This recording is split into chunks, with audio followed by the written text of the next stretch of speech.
Terve! Mun nimi on Anssi Korhonen ja me ollaan täällä kuvan kauniissa jyväskyläläisessä lähiössä kollegani Tepon kanssa juonimassa dokumenttia suomalaista thrash- ja speed metallista. Dokkarin nimi tulee olemaan Vauhti päällä. Mä tulen ohjaamaan dokumentin ja toimin myös kuvaajana ainakin suurelta osin siinä. Nopeasti meistä itse tekijöistä. Molemmat ollaan thrashin suurkuluttajia. Teppo on soittanut thrashia jo silloin kun minä olen syntynyt ja sitten mä itse olen ostanut nauhoitellut ensimmäistä kasettini siihen aikaan, kun oikeastaan suomalaista uutta thrashia ei ollut edes saatavilla, sitä ei ilmestynyt silloin. Ja nyt taas vuonna 2016 mua 15 vuotta nuoremmat kaverit veivaa suomi-thrashia tuolla ympäri maailmaa. Ja tässä on se meidän lähtökohta, mitä me lähdetään nyt selvittelemään ja minkä pohjalta lähdetään tutkimaan tätä asiaa nimeltä suomalainen thrash ja speed metal.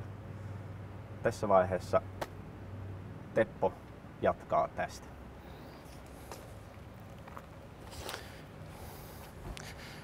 No niin, hellumarei munkin puolesta on siis Haaposalon Teppo ja on Vauhti päällä dokumentin toimittaja ja tuottaja.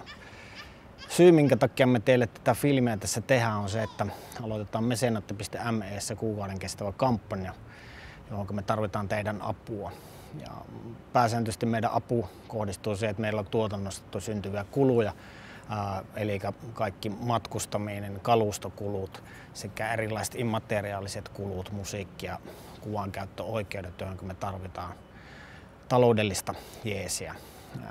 Kampanja löytyy mesenaatti.me-sivustolta ja täältä te löydätte teille parhaiten sopivia erilaisia paketteja, mitä me sinne räätälöidään. Tässä kuukauden kestävän kamppiksen aikana voi olla, että sinne räätälöidään jotain erikoista, eli kannattaa pysyä sitten niin kuin homman tasalla ja seurata, että mitä siellä tapahtuu. Ja me sydämellisesti toivotaan, että te olette mukana tässä hienossa hommassa, joka on niin kuin myöskin suomalaista kulttuurin tallentamista. Oikeastaan mitään muuta tähän muuten liittyen, jos sillä, että Facebookissa facebook.com/Vauhti päällä. Sieltä voitte seurata myöskin asiaa ja vauhtipäällä.fi-sivusto aukeaa jossain vaiheessa. Mä toivon, että te olette mukana.